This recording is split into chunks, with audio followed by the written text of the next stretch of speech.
É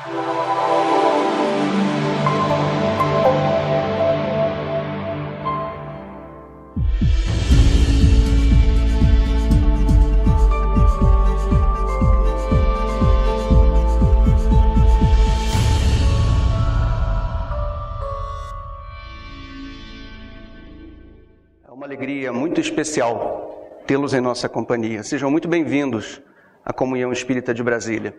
Da mesma forma, saudamos os nossos irmãos que vêm à Comunhão Espírita pela primeira vez. A todos aqueles que nos assistem pela TV Comunhão, nos ouvem pela Rádio Comunhão, igualmente bem-vindos. Gostaríamos de saudar também e agradecer os voluntários da DAO que estão sempre aqui conosco, simpáticos e dispostos a nos ajudar, estarão à disposição de todos vocês para colher perguntas que serão encaminhadas à nossa convidada. E o nosso especial agradecimento, Maíse, a você, Imagine, pela sua presença. Obrigada. É uma honra tê-la aqui conosco. Imagine, prazer é E eu não sei se você sabe, hoje fazemos 2 anos de Comunhão Inspira. Sim. 24ª edição do programa. E não poderíamos estar em melhor companhia e ficamos felizes por ter a Maíse aqui conosco, nos honrando, nos brindando. Imagine. Eu tenho certeza que nós, durante essa noite, nós nos emocionaremos, receberemos algumas positivas inquietações, né, Maíse? E trocaremos ideias importantes que dizem respeito aos nossos desafios de vida. Então, Maíse, muito obrigado. Eu que agradeço. Seja bem-vinda da mesma forma. Rapidamente, eu farei uma explicação a respeito do formato do Comunhão Inspira, para quem não conheça eventualmente o formato. É um programa de entrevistas em que nós, durante 1 hora, vocês terão, durante 1 hora, a oportunidade de entrevistar a Maíse. Seria apenas o porta-voz, né? Mas receberemos as perguntas e faremos as perguntas para a Maíse. Então, a ideia, fundamentalmente, é que nós abramos espaço para uma troca de ideias positiva, construtiva, criativa e edificante acerca dos nossos desafios de vida. E não são poucos, né? Temos bastante, temos muitos desafios. Então, hoje, em especial, o tema que nos reúne é normal ser diferente? E é bastante interessante pensarmos ou partirmos dessa perspectiva e começarmos alguns questionamentos, porque durante o período de existência da história da nossa humanidade, nós percebemos que algumas coisas tidas como normais ou concebidas como normais num determinado período das nossas existências, na história da humanidade, hoje já são tidas como absurdas, como desumanas. Posso citar alguns exemplos para vocês. Muita gente foi queimada na fogueira porque professava uma crença diferente do que se professava, do que se convencionava, né, à época. Nós escravizamos muitos dos nossos irmãos pela cor da pele, impondo castigos hostis, muito duros, muito cruéis a esses irmãos e sem remunerá-los. Nós, ainda hoje, devastamos florestas em prol de um progresso da humanidade. Nós casamos sem amor, ainda hoje casamos, né? Mas pelo menos já não achamos mais que seja algo normal. Então, existem muitas coisas tidas como normais há tempos atrás e que hoje nós já reconhecemos que são absurdas e desumanas. E dentro dessa perspectiva, na década de 80, 2 especialistas, cada um deles num local diferente, Roberto Crema e Jean-Yves Leloup, na França, estudavam os efeitos dessa busca nossa, desse desespero nosso por querer sermos normais e das consequências que isso gerava em nossas vidas.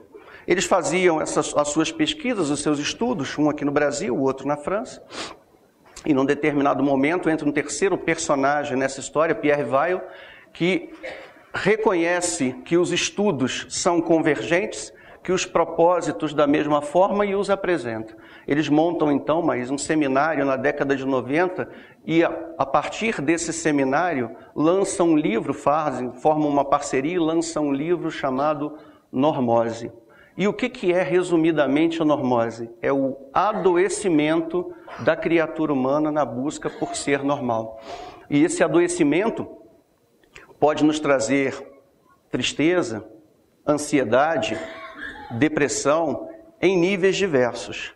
E é sobre isso que nós vamos conversar um pouquinho, né, Maíse? E considerando o universo singular que todos nós somos, os atavismos religiosos que nos influenciam, os valores que nós alicerçamos ao longo das nossas vidas, as crenças que nós temos e, fundamentalmente, as escolhas que nós fazemos, parece natural nos reconhecermos como diferentes. É de fato natural, Maíse? Eu acho que, em termos até de evolução, nós não podemos ser iguais, porque cada um de nós busca alguma coisa, cada um de nós tem um processo evolutivo em andamento, cada um de nós está num estágio evolutivo em andamento. E cada geração que aparece, naturalmente, questiona as gerações anteriores. A grande dificuldade que eu percebo hoje, posso estar enganada, vocês me corrigirão, é que há uma grande intolerância quanto a pessoa ser diferente de mim, em todas as áreas. E quando as redes sociais e toda essa evolução da tecnologia deveria nos aproximar, está trazendo em tantas partes ódios. As pessoas estão mostrando o seu pior ao invés de mostrar o seu melhor. E é claro que existem coisas que para mim não são normais, porque não me são necessárias, ou porque eu já ultrapassei, ou porque eu nem pretendo para a minha vida, que para o outro é exatamente o contrário. Agora, não entender o outro, não aceitar o outro, não abraçá-lo e, ao contrário, estigmatizá-lo, esse é um problema que permanece comigo.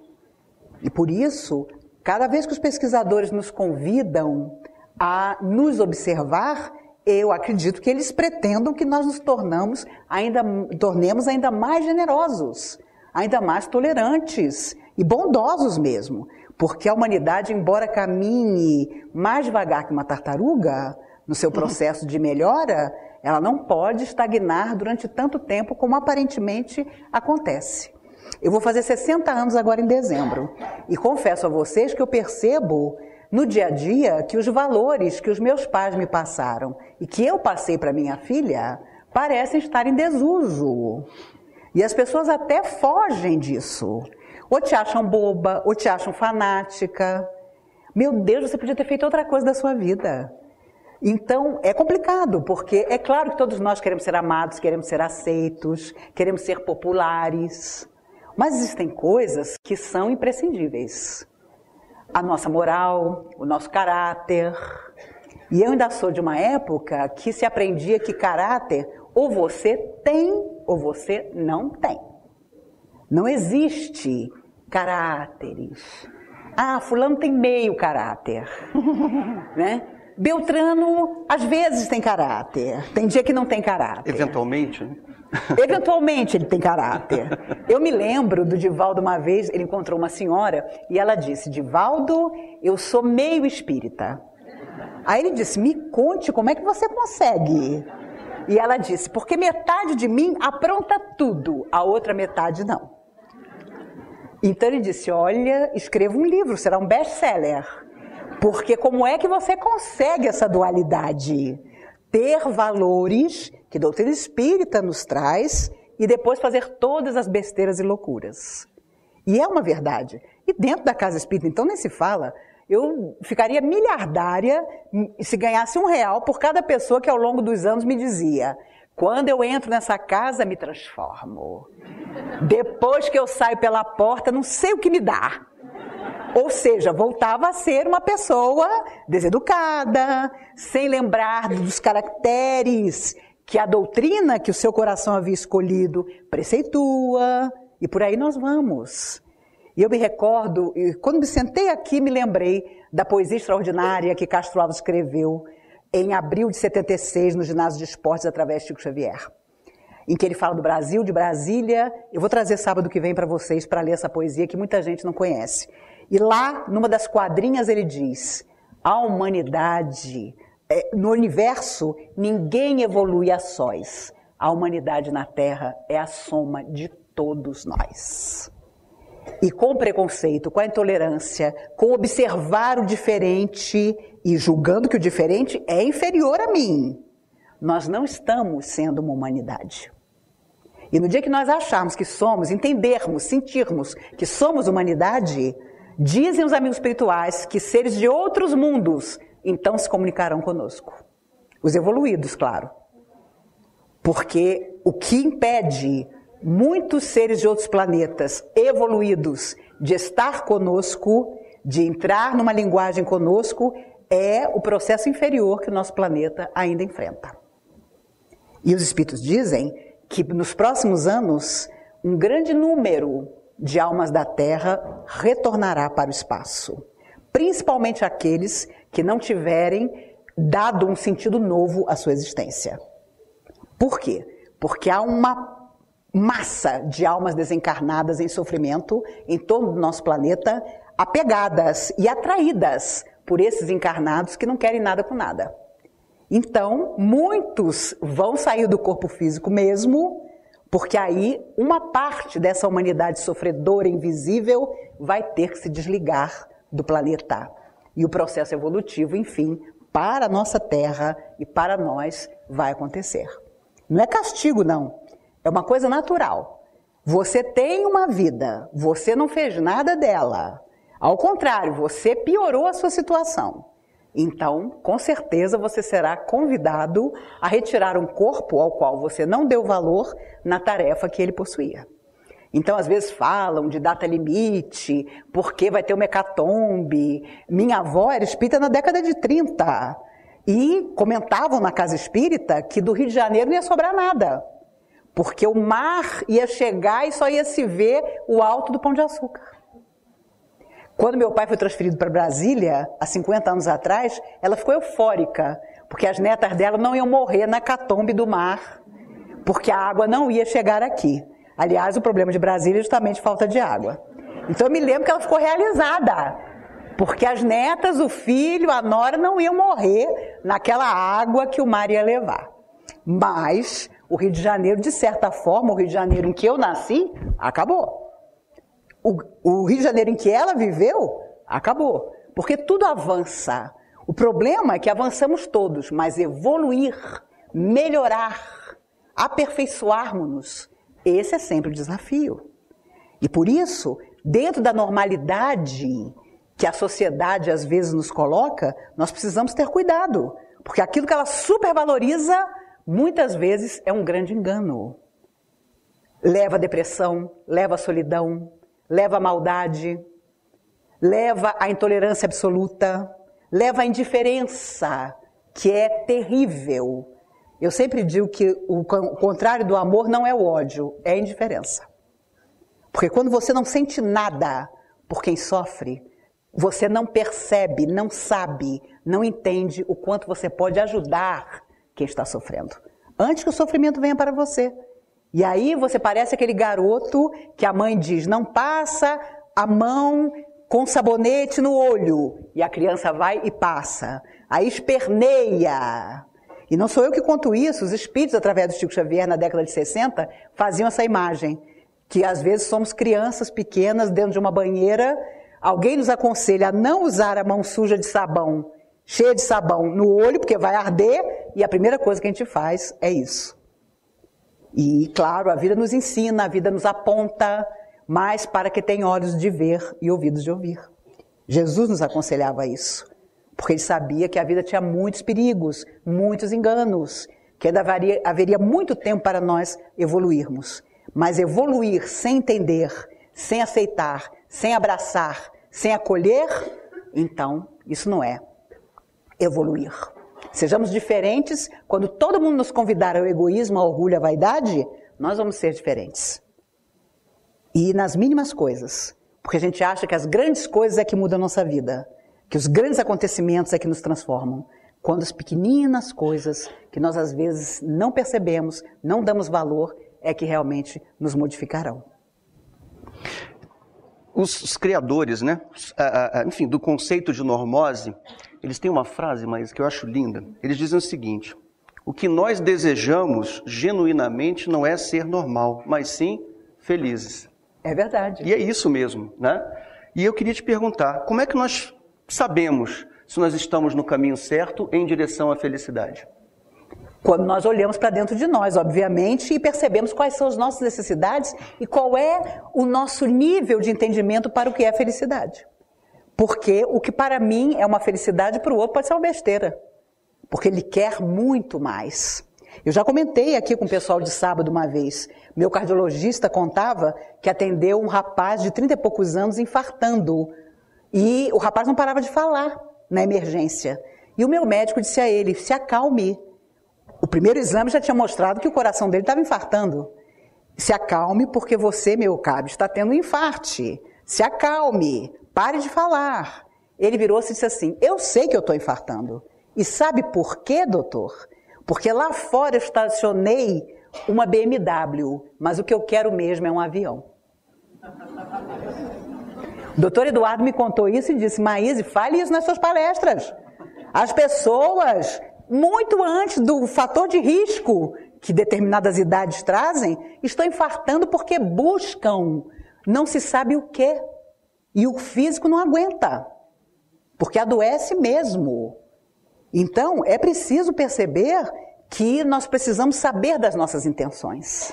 O que me torna feliz? Às vezes uma bobagem. E é claro, dentro da nossa possibilidade de vida, o que para mim é tolice, para o outro é bênção. Para quem não tem água, um copo de água é bênção absoluta. As almas sofredoras contam que nas regiões de sombra, onde muitas vezes estagiaram depois da morte física, elas sonhavam em ver de novo um céu azul, um sol ainda que tímido, porque não tinham mais isso. E aí, claro, vem toda a questão de não terem valorizado o momento em que elas tinham isso. E por isso, egoísmo e orgulho são as grandes chagas da humanidade. Porque você não só não quer felicidade determinada, você quer mais e mais e mais, você tem intenções absurdas muitas vezes, como você ainda duvida da felicidade do outro. Ou acha que o outro não merece a felicidade, porque afinal de contas você não está feliz. Os espíritos contam que existe um monte de gente que chora. Eles dizem isso, que chora não de tristeza, mas de frustração por não poder fazer todo o mal que gostaria. Você fica horrorizado de imaginar que existe gente assim, mas eles afirmam que existe. E eles já foram homens, já sofreram, já viveram na Terra e voltarão a viver. Nós vamos trocar de lugar com eles. Então, perceber que a nossa felicidade pode, deve e tem que ser construída por nós, também nos faz perceber que às vezes ela não está naquilo que nós almejamos eternamente. Emmanuel costumava dizer que nós pedimos tanto em oração determinadas coisas, ainda ficamos danados porque a espiritualidade não nos traz o que nós pretendemos. Não realiza aquele sonho. E ele gostava de dizer que muitas vezes o que pedimos seria a nossa desgraça, ele usava essa palavra, e não a nossa realização, e não a nossa felicidade. Mas às vezes, hebetados nos nossos falsos conceitos, nós achamos que só seremos felizes se conseguirmos determinada coisa. Principalmente em relação à matéria, porque vivemos num mundo ainda extremamente materialista, em que as pessoas são infelicíssimas porque elas não podem trocar por um celular de R$5.000 aquele celular mais simples que ela tem. Ela não pode morar numa mansão com piscina. Ela não pode se cobrir de ouro. Há pessoas que pensam só nisso, na matéria. Há outras que sonham encontrar um amor. Mas se essa for aquela vida em que você pediu para que a solidão fosse o seu reajuste de afeto, ainda bem que você não vai saber disso. As pessoas dizem, eu tenho amigas que adoram runa, cartomante, e elas dizem, mas como é que você nunca foi numa cartomante? Como é que você nunca foi numa runa? Eu falei, gente, por que saber o futuro se nós é que fazemos o nosso futuro? Nós é que vamos construir a nossa felicidade, ainda que ela não nos venha nessa vida, ainda que ela seja uma construção de agora para o futuro. Graças a Deus ninguém nos diz, olha, não tem jeito, nem espera porque não vai acontecer o que você está pretendendo. Não, sonhar é fantástico, sonhar nos mantém até a saúde. Às vezes nós temos sonhos pretensiosos, não importa. A espiritualidade não se preocupa com isso, o nosso mentor espiritual não se preocupa com isso. Eles só querem que nós sonhemos construindo, fazendo algo, servindo, perdoando, esperando com tolerância e paciência. Quem sabe o próximo ano será melhor do que esse? Alguém já disse que os dias passam devagar, mas os anos voam. Então hoje estamos aqui e observando a quantidade de gente, eu estava pensando comigo e não posso resistir, não resisto a dizer para vocês, a vida social de vocês é igual à minha. Dureza. Sábado à noite, o telefone não toca. Então o que você faz? Você se espiritualiza. Não é, meu filho? Exatamente, Maísa. É muito bom, né? Saber que tem tanta gente assim, né, Maísa? É verdade. As redes sociais, esse é um desafio bastante recente, no finalzinho do século passado, né? A década de 90 ainda. As redes sociais estão mostrando o que sempre fomos? Se estamos evoluindo, como podemos nos revelar tão ruins e retrógrados na internet? Porque a internet é maravilhosa para quem não quer mostrar seu rosto. Quer colocar o seu pior, quer colocar a sua bile para fora. Então, eu nunca tive computador nem celular, mas o pouco que os meus amigos comentam comigo é absurdo. São coisas assim indescritíveis. Como o ser humano pode ser tão horrível, com pouco esforço. Então, mas também tem um lado maravilhoso. Gente que se perdeu um do outro há 30, 40, 50 anos e que se acha. Pessoas que fazem campanhas maravilhosas de doação de órgão, de doação de sangue. Enfim, tem 1000 coisas positivas. Hoje a distância não existe, o tempo não existe. Alguém vai morar lá na Groenlândia, mas você conversa com ele pelo computador como se ele estivesse do seu lado. Entretanto, como tudo que o homem toca, a coisa fica problemática. Porque as pessoas muitas vezes colocam a sua maldade dentro da invisibilidade que as redes sociais muitas vezes proporcionam. E há histórias pavorosas de pedofilia, de verdadeiros assassinatos, porque a pessoa marca encontro com uma pessoa que nunca viu, né? Eu conheço um monte de gente que conhece as pessoas pelo tal de Tinder, que eu nem sabia que existia e fiquei sabendo.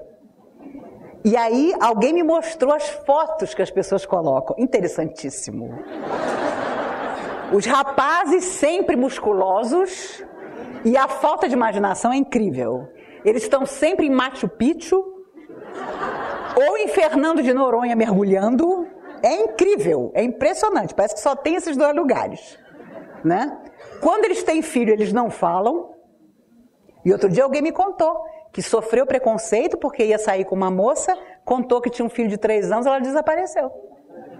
Então não é só os homens que têm preconceito em relação às mulheres que têm filho, não. As mulheres também estão fugindo de homens separados ou de homens solteiros que têm filho. Meu Deus, então onde é que nós vamos parar? Por isso, onde o homem estiver, ele precisa espiritualizar o que ele faz. E isso vai acontecer com certeza. Eu me lembro que os espíritos contavam que quando surgiu a televisão, em 1950, qual era a intenção do mundo espiritual? Era que a televisão fosse um grande fator educativo para a humanidade. Imaginem, né? Complicou. Porque se você for olhar o Ibope, a TV Cultura, a TV Educativa, que eu nem sei se ainda existe, eram as que tinham o Ibope mais baixo. Quando você apresenta uma coisa séria, um trabalho sério, seja no cinema, seja no teatro, dificilmente tem sucesso de público. Porque as pessoas estão nivelando a sua própria vida e as suas emoções por muito baixo. E vocês podem dizer, meu Deus, como a Maísa está amargurada.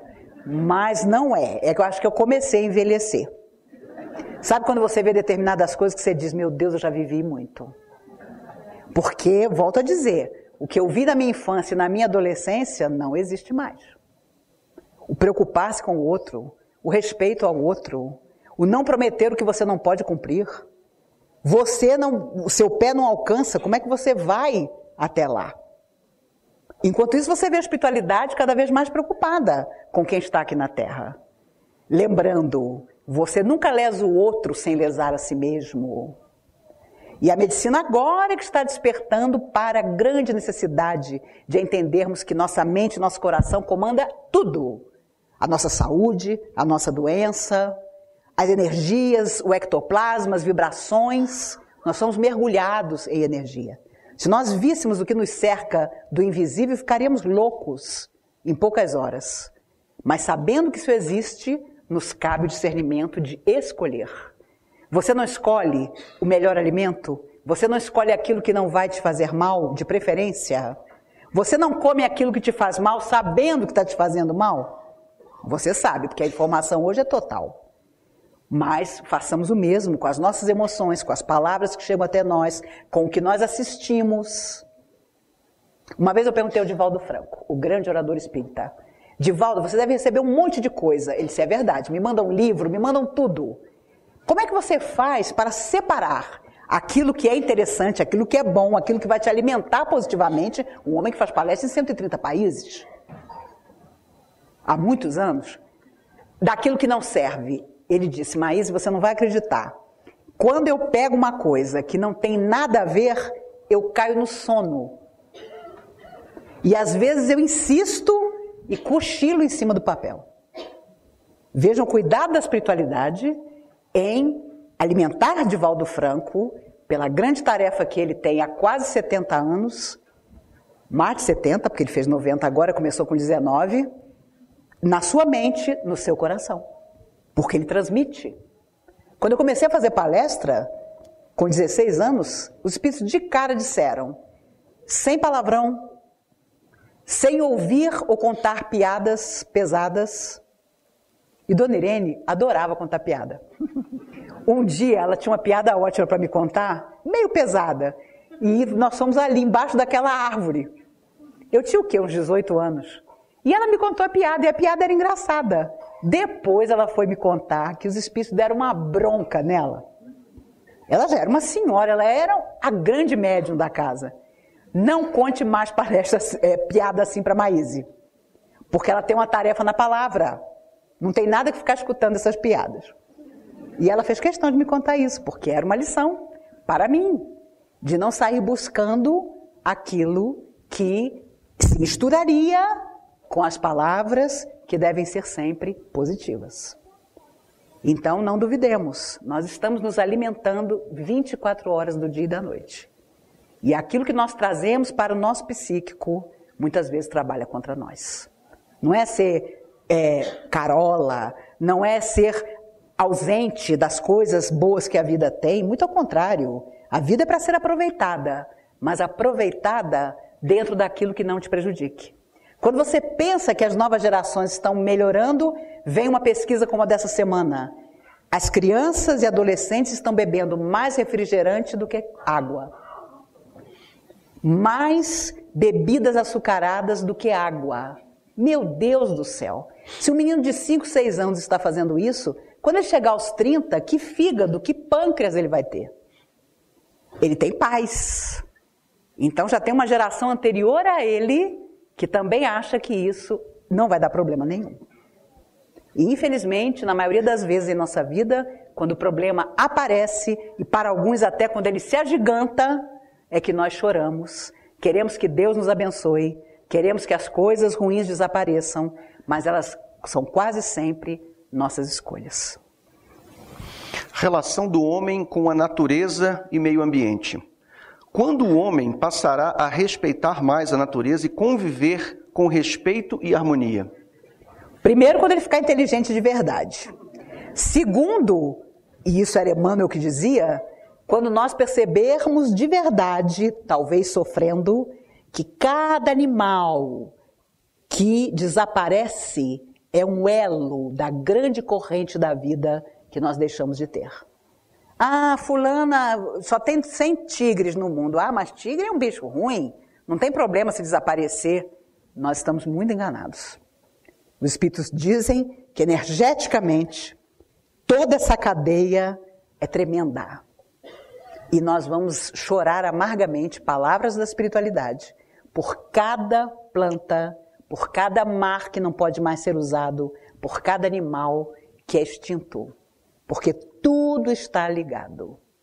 Então, no dia que o homem não simplesmente estudar isso, mas entender isso no fundo do seu coração, aí haverá transformação. E eu confesso a vocês que o meu medo pessoal é que nós temos que sofrer muito ainda, porque a gente só aprende, nós estamos no estágio evolutivo em que geralmente a gente só aprende apanhando. Então, coisas muito ruins talvez aconteçam, talvez nos atinjam como humanidade, porque se lá na Síria está acontecendo alguma coisa, problema de quem mora lá. Mas as coisas estão acontecendo em toda parte. E algumas pessoas loucas hoje, fora de qualquer normalidade, comandam países. Então nós não sabemos o que pode acontecer. Confiamos sim no mundo espiritual, na espiritualidade superior. A Terra nunca vai desaparecer. Uma vez uma senhora perguntou: Chico, e se tiver uma terceira guerra e o mundo acabar? O Chico imediatamente abriu aquele sorriso dele e disse: não se preocupe, minha filha. Deus nos ama tanto que nos dará outro mundo para viver. Então, nós temos que confiar que vai chegar uma hora que alguma geração vai dizer: para que agora nós vamos sentar e vamos tornar o mundo um lugar melhor de verdade. Confesso a vocês que em 2001, quando eu liguei a televisão e as torres gêmeas estavam sendo atingidas, na minha ingenuidade, eu pensei: amanhã, quando tudo isso passar, todos os dirigentes das nações vão se sentar e vão dizer: gente, parou, vamos, enfim, ser fraternos. Veio uma guerra, porque o homem não se conforma. Ele não aceita aprender de outro jeito, muitas vezes. Por isso, felizes de nós, se individualmente estamos aprendendo, porque, do outro lado, nós prestaremos conta de nós. Vão talvez perguntar: como é que estava lá embaixo? E com certeza nós vamos dizer: não vai. Não vai, porque a coisa lá não está fácil, né? Eu costumo sempre dizer que eu vou ficar uns 300 anos, se eu puder, fora da matéria. Porque vou deixar melhorar muito isso aqui. Porque você voltar e de novo na mesma situação e dando murro em ponta de faca, é um caso a se pensar. Mas é óbvio que você não vai ficar do lado de lá sem fazer nada. Você vai trabalhar feito não sei o quê. Mas com certeza tem trabalho. Porque se a coisa está difícil na Terra, imagine fora da matéria, onde bilhões de almas anseiam por retornar a um corpo de carne e já sabem que não terão essa oportunidade. Então a grande inveja que a espiritualidade inferior tem hoje de nós, não duvidem. Não é o namorado, não é o dinheiro, não é o corpo bonito, é termos um corpo. É ainda estarmos na matéria, e ainda termos em nossas mãos as possibilidades de melhorar de verdade. Todas as diferenças são relativas ao tempo em que acontecem. Adentramos ao terceiro milênio e nos aproximamos do ciclo de regeneração. Todas essas diferenças mentais fazem parte deste processo? Sem dúvida nenhuma. E tudo ainda de ruim que vai acontecer faz parte desse processo. Porque pessoas sem nenhum estofo moral assumiram a direção de tanta coisa no mundo. Isso vai ter que mudar.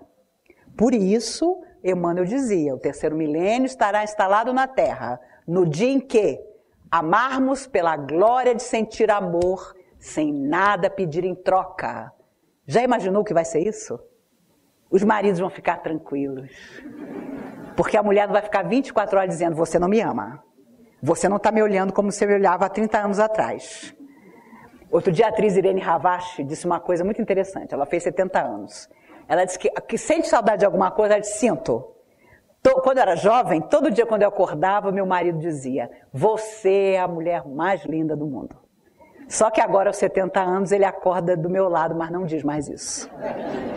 E ela ainda é bonita para burro. Então, a verdade é que Emmanuel dizia isso: nós vamos amar pela glória de sentir amor sem pedir nada em troca, e os dirigentes das nações serão escolhidos por suas qualidades morais. Portanto, meus amigos, vai demorar um pouco. Vai demorar, né? Chico calculava, a partir de 2000, uns 200 anos, talvez um pouco mais. De vez em quando ele dava esse toque. E é a pura verdade, ainda há tudo por fazer. O extraordinário é isso, é que a Terra avança, malgrado nossa própria vontade, mas ainda há tanto para fazer. Em nós mesmos, na vida em torno de nós. Então ainda voltaremos muitas vezes à Terra. Eu sei que alguns de vocês já têm condições de ir para um planeta mais evoluído, mas eu acredito que vocês façam como o Dr. Bezerra de Menezes, que morre em 1900, 50 anos depois, a própria Maria, mãe de Jesus, o convoca e diz a ele que ele já podia afastar-se da Terra para um planeta superior. E ele então diz a ela que enquanto houvesse uma lágrima no planeta, ele daqui não se afastaria. Só Bezerra de Menezes mesmo. Porque eu na mesma hora diria, para onde é que eu vou? Me conta logo, né? Tô aí, topando tudo, é Júpiter, é Plutão, não tem problema, mas não. Só Dr. Adolfo Bezerra de Menezes, mentor dessa casa e de tantas outras, apóstolo do Espiritismo no Brasil, é que disse uma coisa dessa. Então, os Espíritos sempre dizem pra gente, quando a gente chorar, e é muito natural que aconteça, quando os olhos se encherem de lágrimas, na hora mais difícil, lembremos quantos olhos terão se nublado por nossa culpa. E nós vamos, de alguma forma, sofrer com paciência. Porque se não hoje, já fizemos muita gente chorar. Se não nessa vida, em outras que se foram. E é natural que às vezes essas lágrimas retornem para nós. Só não retornariam se nós trabalhássemos incansavelmente em benefício do outro. Aí sim, nós transformamos o nosso karma numa mesma existência e afastamos de nós muitas dores que nós mesmos, antes de voltar à Terra, pedimos para ter. Mas nem todos conseguimos. Então, no dia que nossos olhos estiverem nublados de lágrima, pensemos que muitos já choraram por nossa culpa. Quanta gente se afastou se amando por intrigas, por calúnias que nós efetivamos na vida da pessoa. E é natural que hoje, às vezes, a solidão nos acompanhe, porque destruímos o sentimento alheio. Então, nós mesmos pedimos para valorizar os sentimentos, tê-los em nosso coração, construí-los, senti-los, mas não exercitá-los. Não encontraremos, talvez quem nos ame como desejamos ser amados. Já contei a vocês, um amigo meu, a filha de 4 anos, sentado ao lado dele, e ele, papai te ama muito, ela, eu sei papai, mas você me ama do jeito que você quer me amar, não do jeito que eu quero ser amada. Com 4 anos. Ele foi para o psicólogo, claro, né? E ainda me disse, Maíse, que pena eu já tenho dos homens que ela vai encontrar na vida.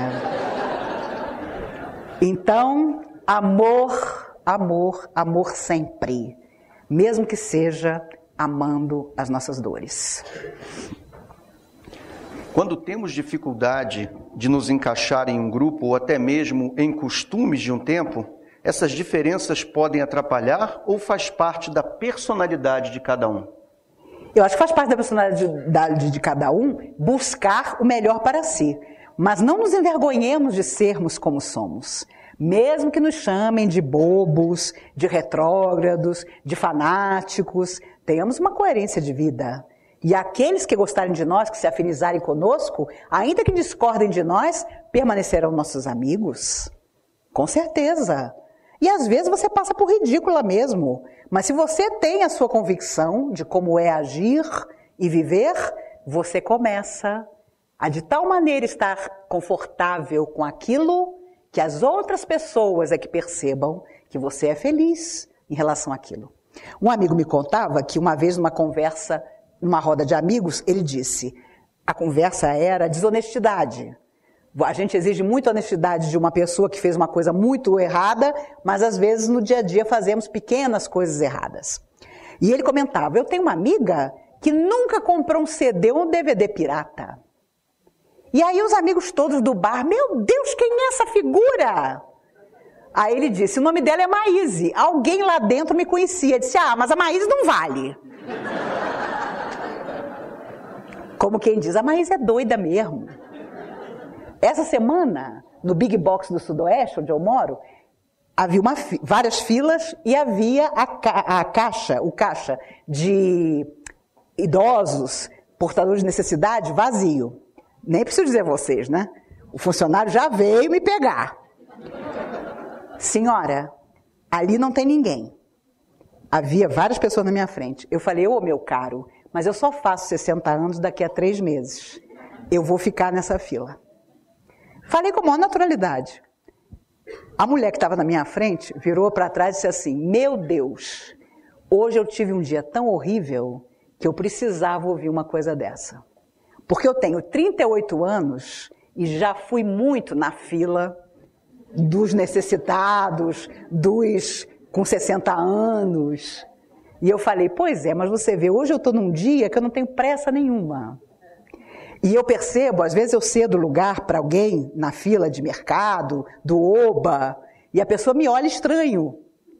E aí, outro dia, um senhor com dificuldades estava atrás de mim, eu falei, o senhor, por favor, passe à minha frente. Ele falou, mas a senhora não está apressada? Eu falei, não, eu tenho todo o tempo do mundo. E ele virou-se, já um idoso mesmo, e falou, a senhora é feliz. E eu percebi que o ritmo do cara era o meu ritmo. Ele devia ter uns 80 anos ou mais. Mas chega uma hora que você não tem mais aquela coisa de, meu Deus, vamos rápido. Meu Deus, eu preciso isso, eu preciso aquilo. As coisas acontecerão, querendo você ou não. Mas a sua atitude, o seu diapasão mental, precisa ser sempre alimentado. Porque aí, ninguém precisa dizer que tem um espírito sofredor te perseguindo, porque você sabe que não tem. Ninguém precisa dizer para você que a sua aura está da cor tal. Você sabe qual é a cor da sua.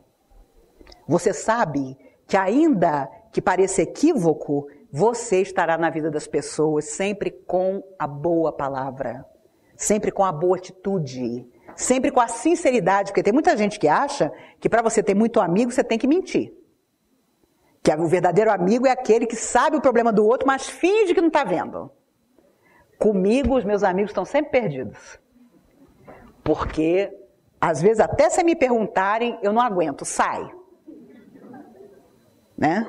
Porque eu tenho amigos que, nossa senhora, maravilhosos. Eles saem dando mensagem de otimismo para Deus e o mundo. Eles passam o dia mandando mensagem pelo celular para todo mundo. Mensagem de esperança, foto de criança. Fulano, olha que, como o dia está lindo. O pensador tal disse tal coisa. Mas não resolvem nada da própria vida. Incoerência total. E acredito que vocês conheçam pessoas assim.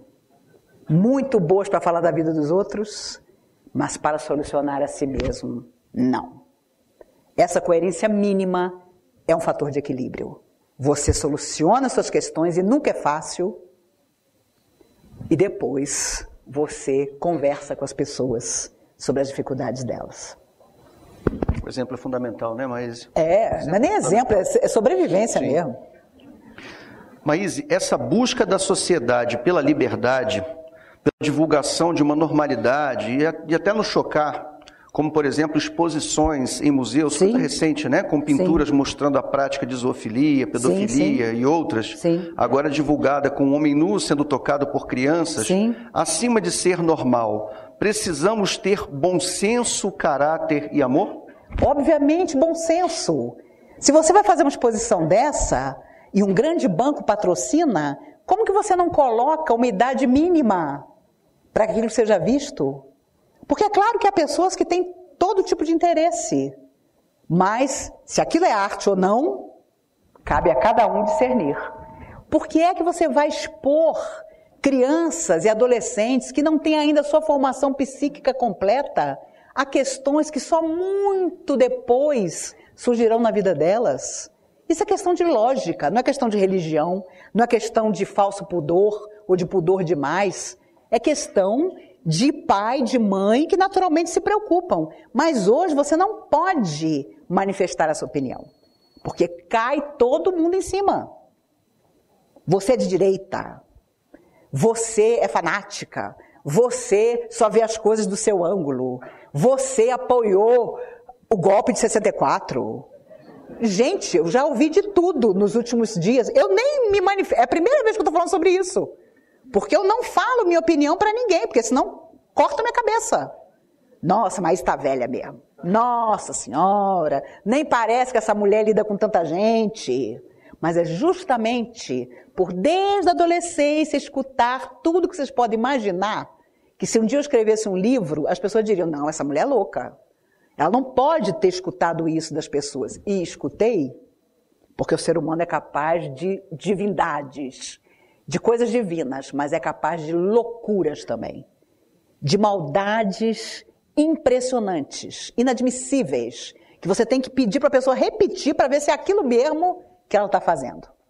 Então, a verdade é que hoje as pessoas estão encolhidas, porque elas têm medo muitas vezes de manifestar a sua opinião. Como que você vai expor crianças que nem sabem o que é aquilo a questões que talvez elas nunca vivam, ou se viverem, que seja uma experiência delas? E é claro que a cada época da humanidade surge um grande movimento que tenta transformar o mundo. E aí já se comparou, vejam vocês, porque houve a censura, a tal da exposição, já se lembrou de Adolf Hitler.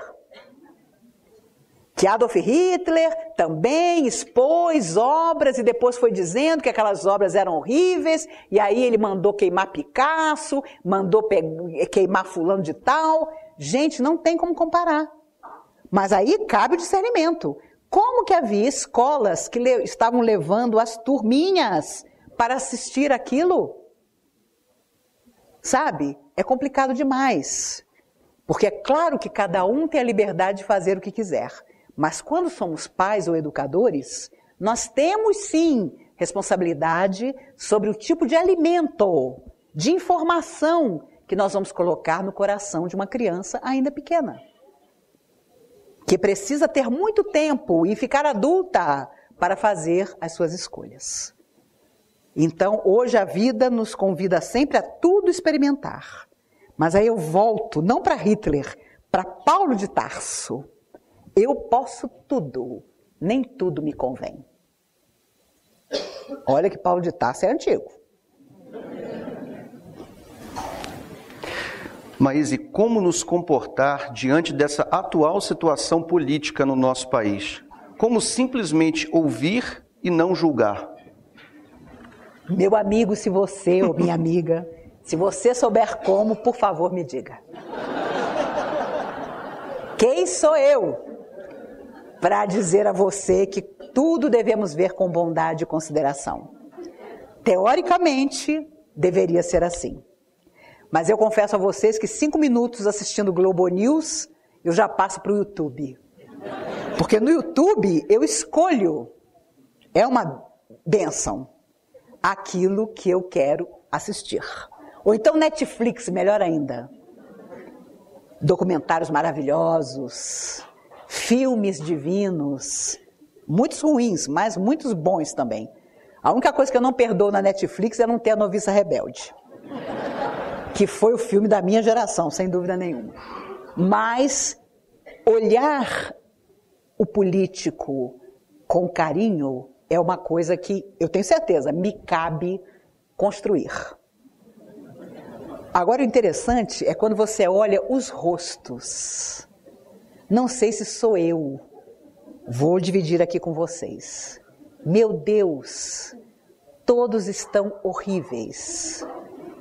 A expressão dos rostos, que coisa triste. São velhos. E eu não digo velhos pela idade, não. Pela carantonha. Pelas justificativas injustificáveis. Quando eu ouço que o filho, o enteado de não sei quem, foi conduzido à polícia para prestar esclarecimento, eu penso, meu Deus do céu, que vergonha! Já imaginou a vergonha de você ter um pai sob suspeita? De você ser chamado, porque você talvez seja um laranja dele?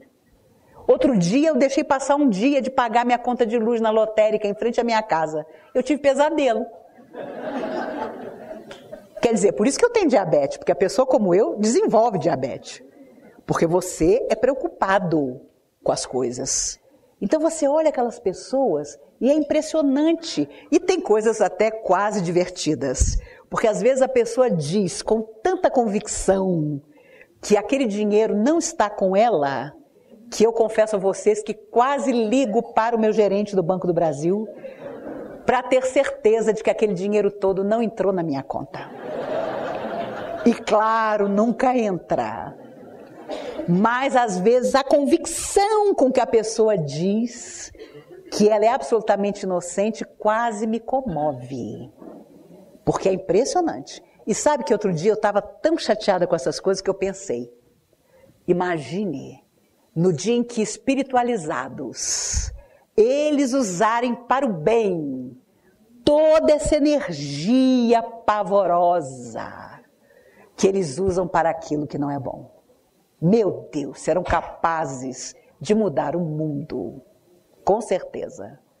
E nem preciso dizer a vocês que quando aparece algum escândalo muito grande, eu já imagino logo aquela pessoa reencarnada. Primeiro, se Deus quiser, eu acho que quase nenhum deles vai voltar para a Terra. Mas se os que voltarem, eu imagino, sabe como? Numa jangadinha, atravessando o rio Amazonas, jacarés e sucuris. Eu fico num bom humor incrível quando eu penso sobre isso. Ele, com um pequeno caderno que a mãe, na cabana onde ele vive, fez de papel, aquele que enrola pão, que ela desamassou e fez um caderninho para ele. E ele com um lapisinho, que não tem nem borrachinha na ponta, ali, esperançoso, atravessando o rio Amazonas, 1h30 para chegar na escolinha. Porque ele teve uma vida em que poderia ter dado à educação todas as verbas do mundo, mas ele achou que o mundo era ele. De vez em quando vocês não ficam pensando, como é que o cara com um salário desse precisa roubar? E outro dia minha filha, psicóloga, super inteligente, disse para mim, mãe, sabe por quê? Porque eles não têm todo o dinheiro do mundo. Para essas pessoas, só todo o dinheiro do mundo é que basta. E talvez seja isso mesmo. Mas que vai ter muita gente de lapinho preto, vai. Gente, atravessando, a jangada quase que vira. Aí ele se segura nas pontinhas, descalço. A melhor blusinha, aquela que quando ele chega em casa a mãe lava, põe para secar para o dia seguinte, às vezes não seca, ele vai com ela molhada mesmo. Ah, confesso a vocês que eu já tenho até os meus escolhidos. Nossa Senhora! E eu vou estar desencarnada, doida de curiosidade, vou dizer para os espíritos, deixa para eu ver, deixa eu ir lá para ver, vou dar uma força para fulano. E a minha satisfação de ver fulano quase engolido pela sucuri. Não duvidem, meus amigos, a gente fala brincando, mas tudo que nós negamos à vida, ela nos negará também. Não duvidemos disso. Deus é misericórdia? É verdade, mas é justiça também. E se não fosse justiça, nós estaríamos flanando. Nossa vida seria só realização e sonhos críveis. Mas as nossas lutas existem porque em outras vidas fomos minimamente indiferentes. Então hoje é a batalha. É o homem velho aqui agonizando para que o homem novo renasça. Então, não duvidemos, o lápis preto vai funcionar. Me perdoe a pergunta se foge ao tema da noite, mas trabalho no IML e acho curioso o fato de um número grande de pessoas desencarnarem muito próximos do dia do aniversário. Agora eu que fiquei preocupado, porque eu faço aniversário segunda-feira.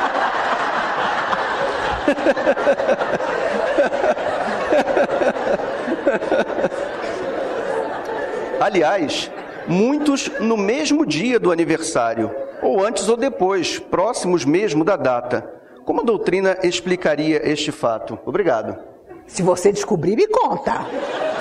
Tá aí uma coisa que é curiosa, né? Agora vai ficar todo mundo com medo do mês do aniversário. Geralmente, o nosso dia de partir está combinado, mas existem muitos casos em que não. E às vezes pode ser uma coincidência, com certeza deve ser uma coincidência essa questão. Porque às vezes a pessoa foge da vida através do suicídio. Às vezes ela vai de encontro a coisas que não deveriam fazer parte da vida dela, mas fazem. Então, desequilíbrios graves que acabam resultando na morte. Por exemplo, nos Estados Unidos, comprovadamente, o dia de Natal é o dia com maior índice de suicídios do ano. Porque é quando a pessoa lembra que ela está só. Ela faz um retrospecto da vida dela. E quando o retrospecto não é bom, ela muitas vezes parte para fugir da vida. Mas você que trabalha lá, meu amigo ou amiga, que coragem, né? Porque, é claro, ali o espírito pretensamente não deveria mais estar, mas muitos ainda estão. Então, equilíbrio sempre. Quando você chegar, quando você sair, procure deixar as lembranças do que você viu lá, para que você possa voltar para casa. E nem preciso dizer, chegou em casa aquele banho perfeito. Às vezes nós gostamos de ir ao cemitério para homenagear os nossos irmãos que ali estão, mas chegou em casa, toda a roupa deve ser lavada, o sapatinho que você pisou lá no cemitério, não entre com ele na sua casa. Deixe ele do lado de fora, no tanque, porque infelizmente é onde há muita lágrima, onde há muita tristeza, e essas energias muitas vezes nos envolvem. E é claro, só se você tiver muita vontade mesmo de ir ao cemitério, se você achar que só assim você está homenageando o seu familiar. Porque existem 1000 formas de estarmos com eles e, invariavelmente, não é ali no túmulo que eles estão. Mas para muita gente, até por uma questão religiosa ou de sentimentos, é importante ir, deixar flores, essa coisa toda. Mas não é necessário. Então, quando você trabalha no IML, equilíbrio sempre nas suas emoções, no seu pensamento. E interessante, uma vez um rapaz que trabalhava no IML de Pedro Leopoldo disse: Chico, já abri tanto cadáver, nunca vi essa tal de alma que você diz que existe. E o Chico abriu um sorriso e disse: mas meu filho, você está procurando o passarinho quando ele já saiu da gaiola? E foi lindo, porque o rapaz tinha problemas de trabalhar no IML e depois viu aquilo como poesia, não é? Mas eu não vou resistir, eu acho que essa pergunta aqui é uma pergunta que muitas pessoas vêm se fazendo atualmente. O vegano tem fundamento para o mundo espírita? Faz parte da nossa evolução abandonar a prática de alimentar-se de nossos irmãos animais?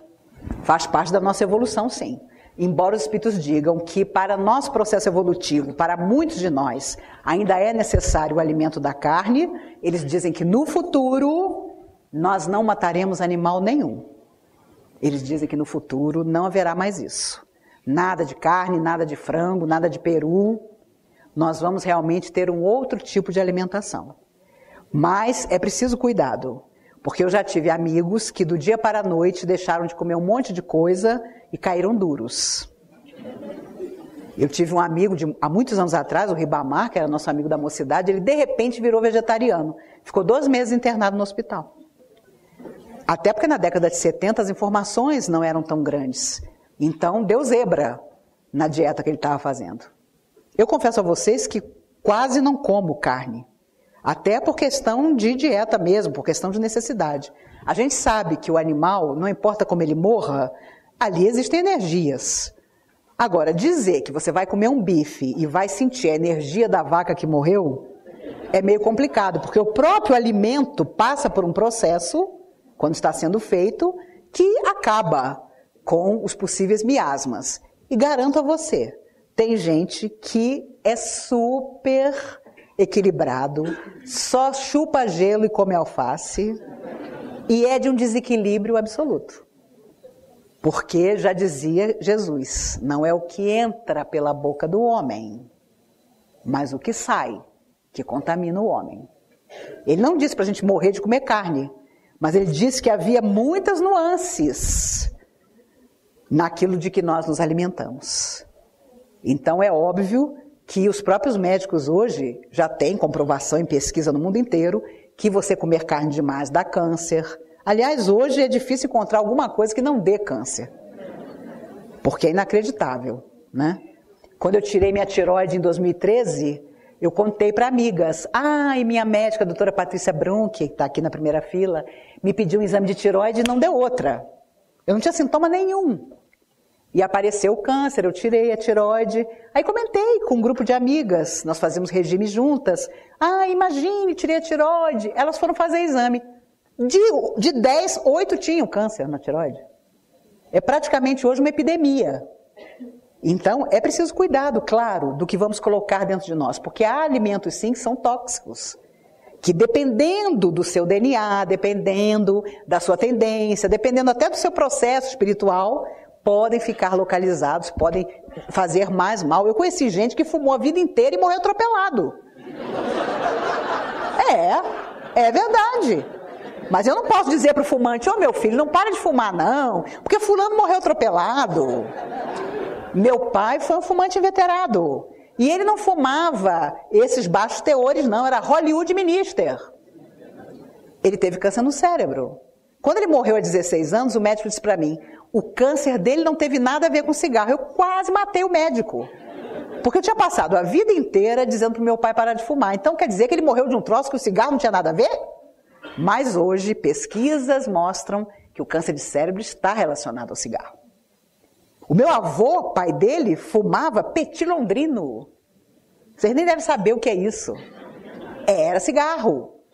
Cigarro mais barato, sem filtro. O meu bisavô, por parte de mãe, morreu com 94 anos e todo dia às 10 horas da noite ele batia um prato de arroz, feijão, um copinho de cachaça e enrolava um fumo de rolo.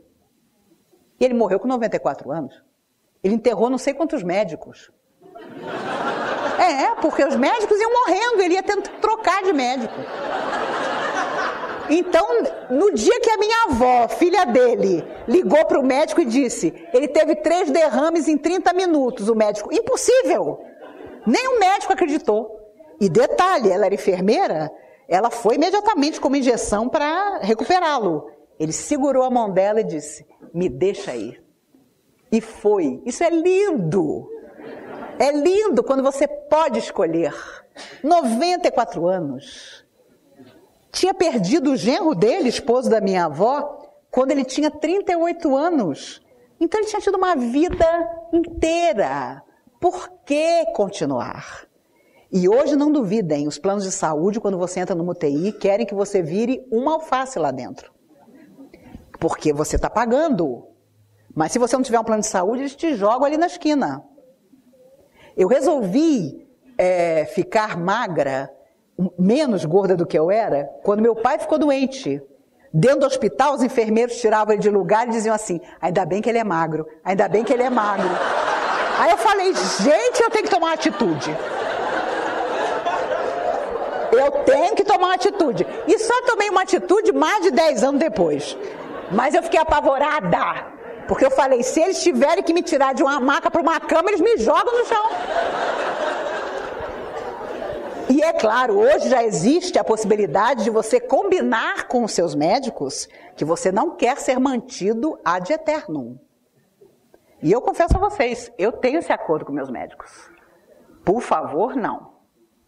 Nada de me ligar em máquina, nada de agora vamos botar no respiradouro, não, amanhã ela volta. Não. Porque não tenho dúvida, não é um lugar bom para morrer dentro de uma UTI. Não é. Já estive 2 vezes. E ótima, conversando com todo mundo, contando, fazendo palestra de madrugada. Então, é complicado quando você fica lúcida. Quando você fica lúcida dentro da UTI, é horrível. Porque você vê 38 tubados em volta de você e você querendo conversar. Em 2004, eu fiquei 10 dias na UTI com 30/14 de pressão. Sem sintoma nenhum, nada. E aí foi maravilhoso que eu conheci meus médicos, que são meus médicos até hoje, que eu amo, porque eles de madrugada entraram lá para dizer, a senhora não vai morrer não, que já era para a senhora ter morrido. Então, mas eu tinha um amigo médico que ligava de madrugada, né? Ele tinha o telefone lá da UTI, do Santa Lúcia. Eu estou ligando para saber da minha amiga Maíse, e o enfermeiro dizia para ele, ela está grave, mas está ótima. Porque eu não dormia, porque o barulho não deixa das máquinas, dos outros, né? O frio não deixa. Então, Maís, você conhece Chico Xavier? Conheci. Me conte tudo. Pá, pá, pá, pá, pá. Eu não dormia mesmo, né? E não duvidem, a medicina tem suas limitações, ela não é uma ciência exata. Nunca me explicaram por que aconteceu aquilo comigo. Eu tinha 46 anos. Nunca. Então, não adianta, sabe? A única coisa que eu concordo com o Paulo Coelho, nos livros dele, é quando ele diz que existe o imponderável. E é verdade. Há momentos na nossa vida em que nós não temos poder de nada. E ter humildade para reconhecer isso é um grande passo. Não imaginemos que nós vamos ter o controle de tudo na nossa existência, porque não é verdade. Às vezes você precisa viver muito e passar por muita coisa para ter essa consciência. Mas eu vejo tantos jovens aqui. É bom que vocês cedo percebam isso. Que há coisas que nós não podemos, por mais que nos esforcemos, modificar. Podemos encarar, podemos vivenciar da melhor maneira possível, mas às vezes não se consegue modificar. E claro, tudo fica como lição. Por isso é importante que nós tenhamos uma consciência, mesmo que ela não seja religiosa, mas que como seres humanos percebamos que ninguém vem por acaso, que ninguém vem para o fracasso, para matar, para roubar, para enganar, enfim, para não ser feliz. Nós é que às vezes transformamos o nosso destino para pior. Mas se houver consciência de nossa parte, ainda há tempo para mudar. Digamos que nós tenhamos mais 3, 5, 10, 20 anos pela frente. Vocês jovens, provavelmente muito mais. Então vamos fazer desde hoje. Porque nós não sabemos quando algo nos acontecerá e nós estaremos talvez limitados nas nossas possibilidades ou até desencarnados. Não é mesmo? Meus amigos, chegamos ao término do programa. Oh, meu Deus, falei demais, me perdoem. Mas é muito bom ouvir a Maísa. Imagina, né? Ficaram perguntas ainda? É muito prazeroso, ficaram. Ficaram perguntas. Nós vamos fazer uma combinação aqui, eu e o Wagner, Perfeito, né, Wagner? Com certeza. Vamos gravar um programa? Gravamos um programa. Vamos gravar um programa que vai passar no YouTube e também na Rádio Comunhão, respondendo as perguntas que hoje não foram respondidas. Combinado? Eu sei que vamos passar por uma maratona, eu e vocês. Hoje, o próximo sábado, que é a nossa palestra de todo primeiro sábado, e o tema é Pontos Mortos Dentro de Nós. Foram os espíritos que pediram. E no 14, eu vou estar aqui com Jack e Valesca para, ao vivo, gravarmos o Conversando com Maíse, em que vocês vão poder fazer pergunta, também como hoje. E eu não posso, não resisto, deixando a palavra para Wagner, agradecendo demais a honra de estar com vocês mais uma vez, de estar com ele, com os nossos amigos, com a Analice querida, mas não resisto para contar que as pessoas mandam e-mail. E na medida do possível a gente está respondendo os e-mails que chegam ao programa, né, Valesca? Para que as pessoas recebam a resposta. Mas eu recebi dois fantásticos. Maíse, como é que um homem do tamanho do Jack pode ser tão doce?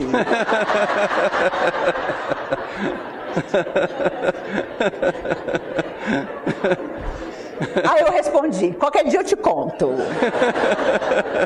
E outra, amigos dos Estados Unidos, amigas, amigos, com quem eu estive em 2015, quando passei 20 dias lá fazendo palestra, mandando e-mail dizendo, Maíse, que homem é aquele? Eu digo, é Jack Dawson, responsável pelas palestras da comunhão, menino de sábado. Mas eu também tive um momento triste, porque eu pensei, Valesca, eu e você estamos por baixo.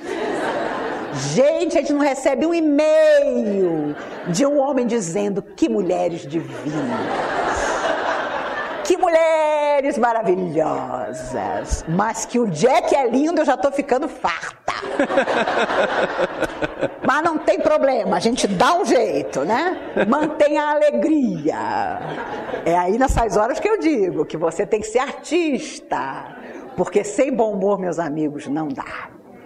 A vida está muito difícil, então vamos ter bom humor, vamos rir de nós mesmos, se não das situações, de nós. da nossa ingenuidade, das bobagens às quais nós damos tanta importância.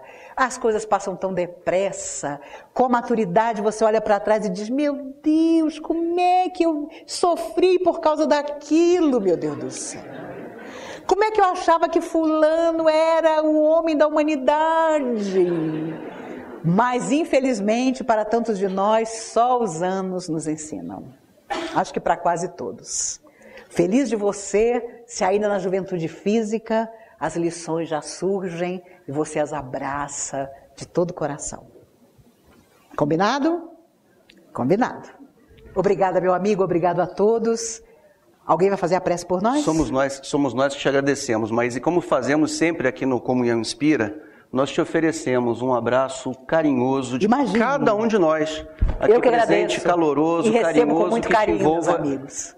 Como forma da nossa gratidão por tê-la aqui conosco e pelas belas mensagens, pelas histórias, pela leveza e pela emoção que eu tenho certeza é flagrante, né, nos olhinhos de cada um de nós aqui presente. Completo apenas lembrando que no dia 14, quando nós vamos gravar o Conversando com Maíse com vocês, o tema é a criança interior. Não se perca de mim.